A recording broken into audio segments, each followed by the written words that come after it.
This person emailed me, and I'll put it on the screen, that they work at Aloe, and they looked up Erika's account. And it appeared that she had spent over $1,000 buying Aloe clothing the day after Charlie was... Then we zoom out, we go, wait, the wife's weird.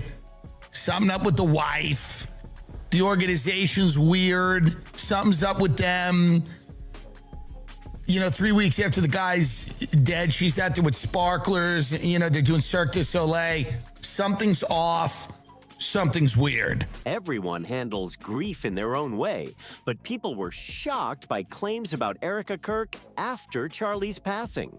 According to reports, just 12 hours after Charlie reportedly fell to his death, Erika allegedly jumped into an online shopping spree at DLO and spent more than $1,000. An anonymous employee from the store claimed they checked Erika's account and saw purchases for black clothing made on September 11th.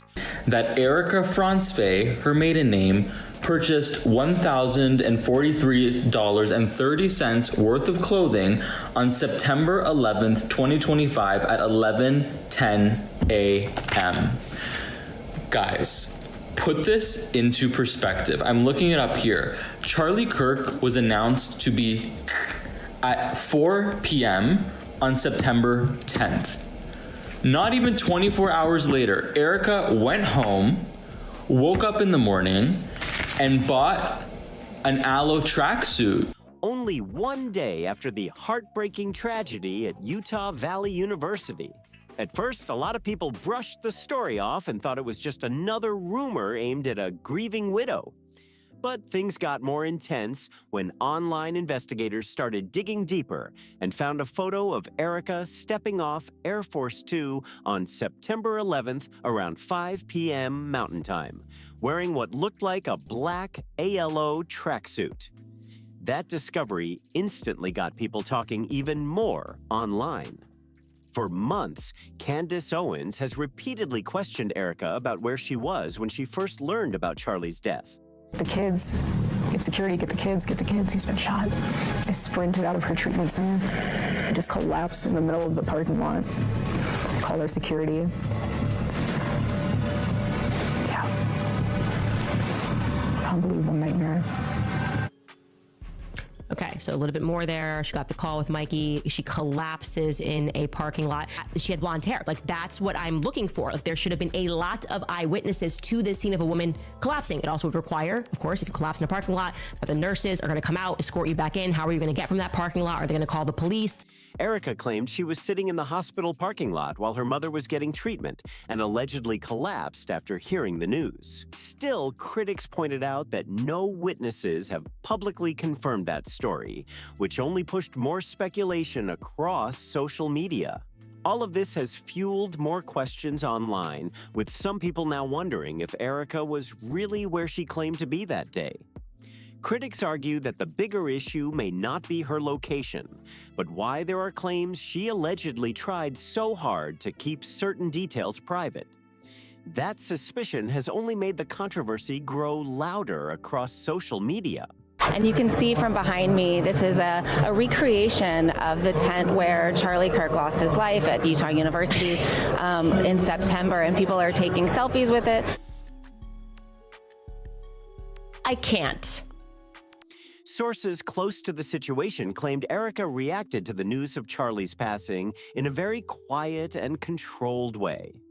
According to those reports, there was no dramatic public breakdown or emotional scene, just what some described as an unusually calm response.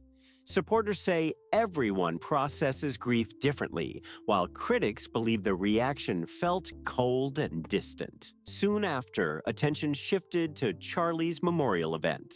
Some insiders alleged that Erika and certain TPUSA officials focused heavily on attendance numbers and merchandise sales during the gathering. She sent mass text messages to people asking people for money. She's worth tens of millions of dollars. Exactly. It's a grift. I think it's a little suspicious that they monetize the death of like the head of the organization.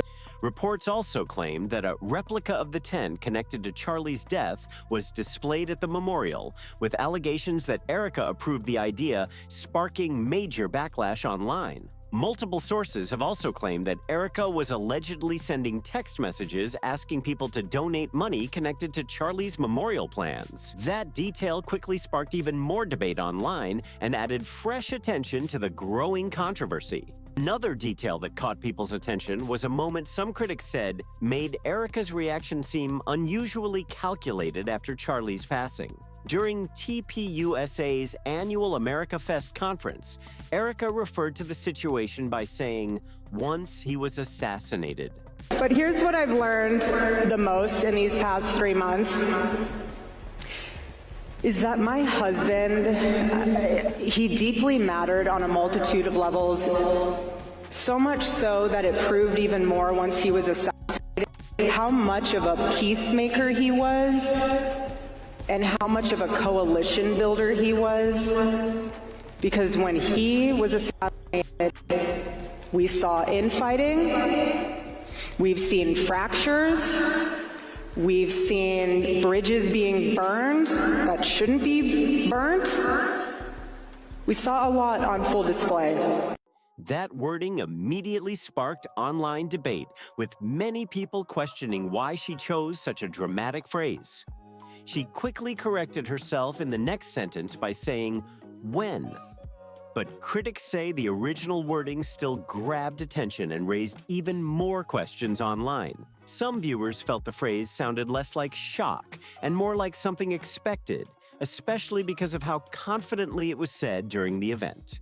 Others argued it may have simply been a poor choice of words made in an emotional moment, but the clip continued spreading across social media anyway. Adding even more discussion to the situation, Erika later explained in an interview that she was not afraid of becoming a single mother because she viewed her own mother, Lori Francois, as a strong example to follow. Erika sat down for an in-person interview with the New York Times days after Charlie was publicly assassinated, and she confirmed to them that the least traumatizing part about Charlie's assassination was the prospect of her now having to raise her children alone because she had seen the example set for her by her mother growing up. Erika described Lori as a successful businesswoman who raised her independently after a divorce and called her the perfect blueprint for handling life on her own.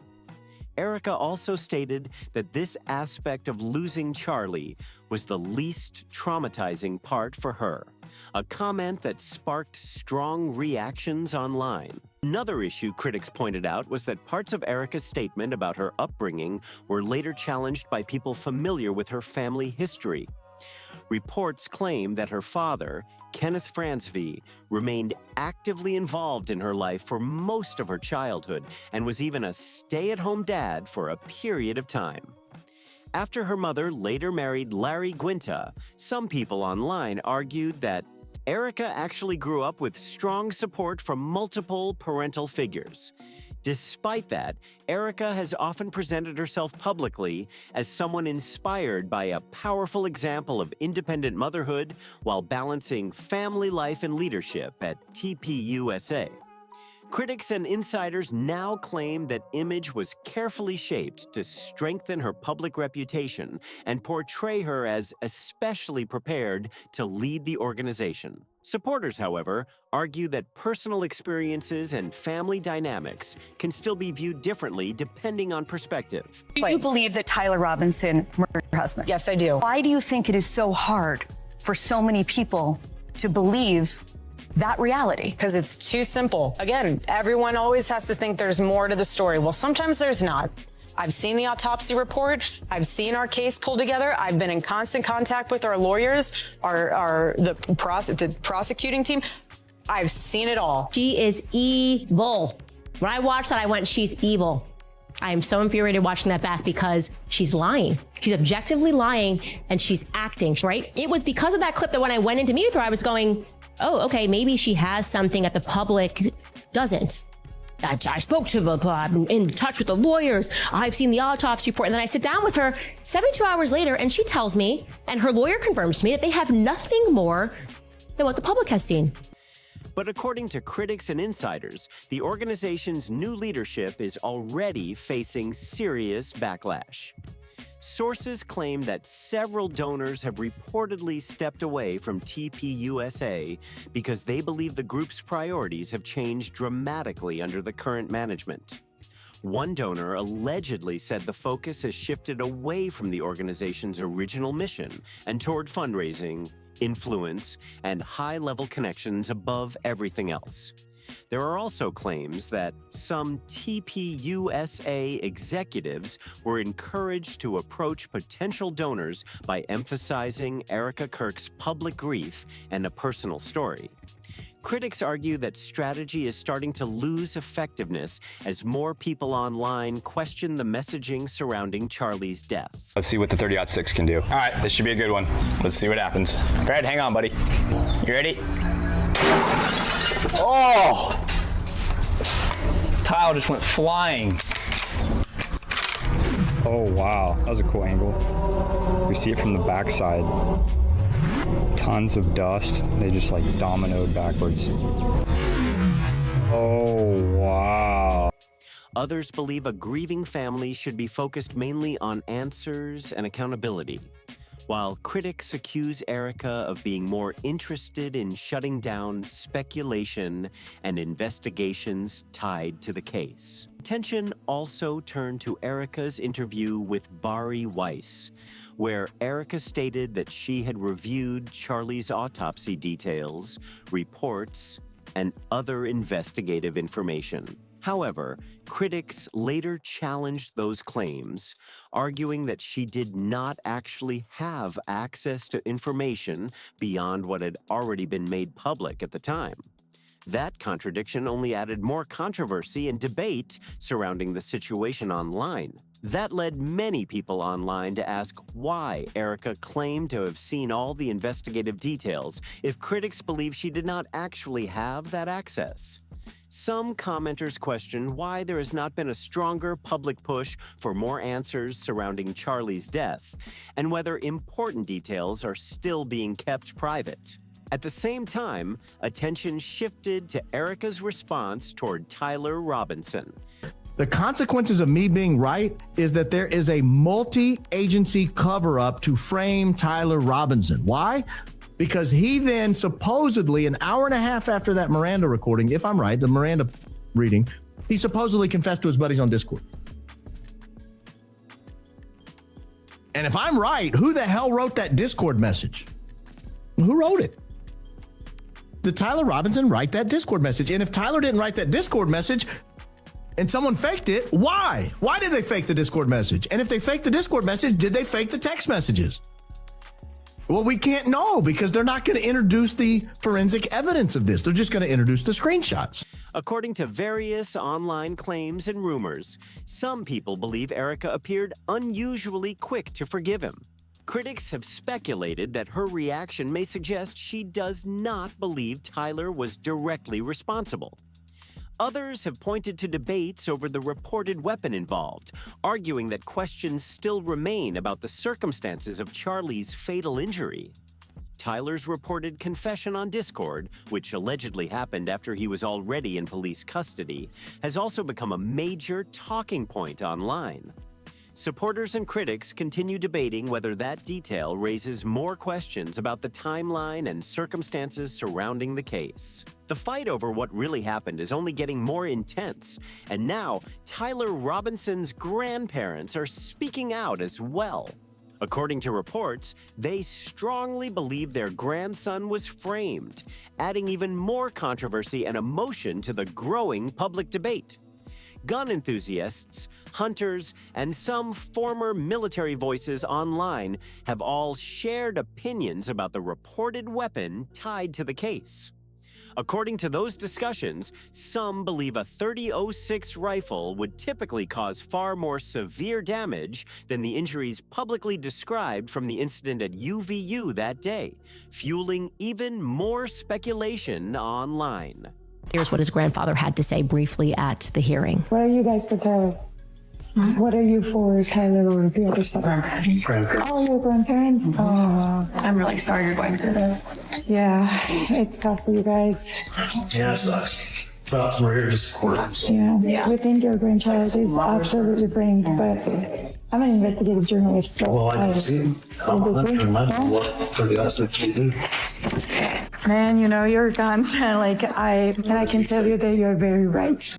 However, critics online have accused Erika, Andrew Colvett, and the current TPUSA leadership of pushing a version of events they believe does not fully add up. Some skeptics have pointed to reports claiming the bullet tied to the investigation was never publicly recovered, while also questioning how the injuries were described in official discussions.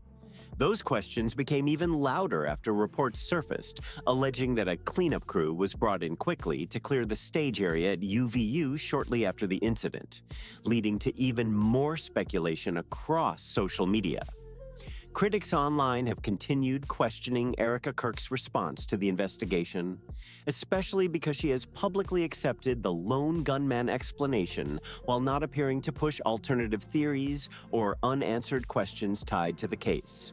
Some people also pointed to public appearances and events where she was seen alongside major political figures, including FBI Director Kash Patel, arguing that those moments only intensified speculation online. Because of that, certain critics have gone as far as suggesting Tyler Robinson may not be responsible, while others unfairly accuse Erika of knowing more than she has publicly shared. Several comments circulating online reflect those growing suspicions. Obviously, the question is being asked at this moment right here. We had assumed initially that was his recorder or something. I can confirm, you'll see later, that it's whipping fast and it looks white when it whips fast, but that is in fact his necklace. That is his necklace. And I find that for some reason to be very strange that the necklace goes up first.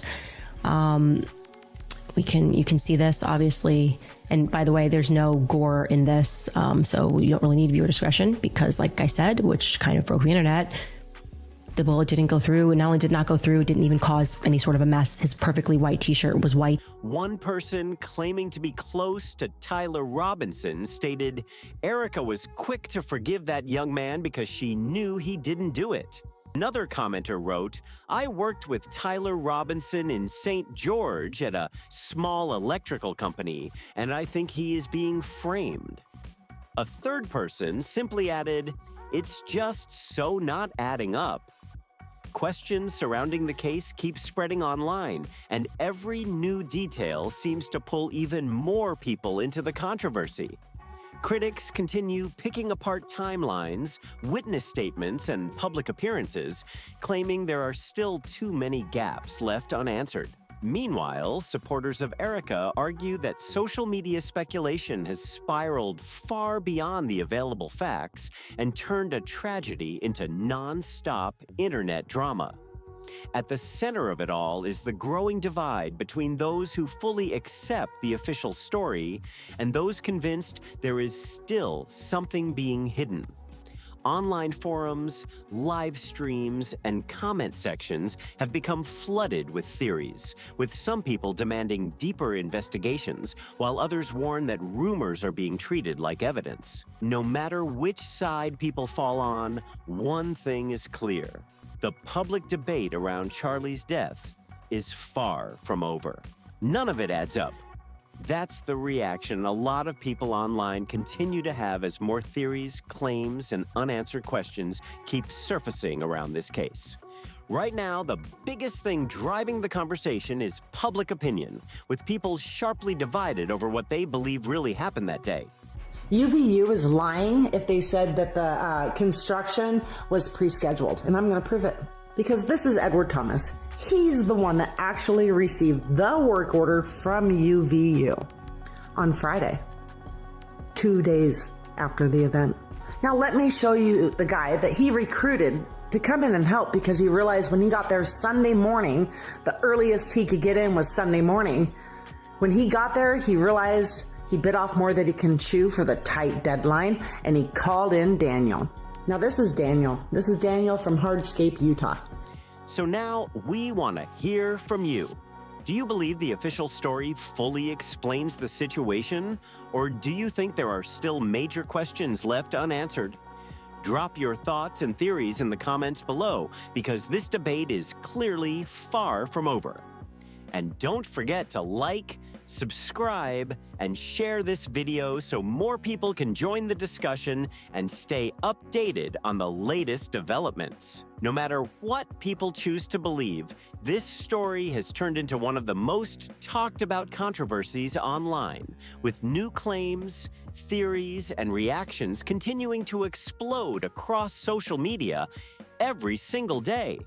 Supporters say Erika has been unfairly targeted during an impossible situation, while critics insist there are still too many unanswered questions surrounding Charlie's death and everything that happened afterward. As more voices continue speaking out, the pressure for clarity and accountability only keeps growing louder. What do you think really happened here? Do these claims raise serious concerns, or has the internet taken speculation way too far? Drop your thoughts in the comments below, because this debate is clearly far from finished. And if you enjoyed this breakdown, make sure to like the video, subscribe to the channel, share this with others following the story, and turn on notifications so you don't miss the next update.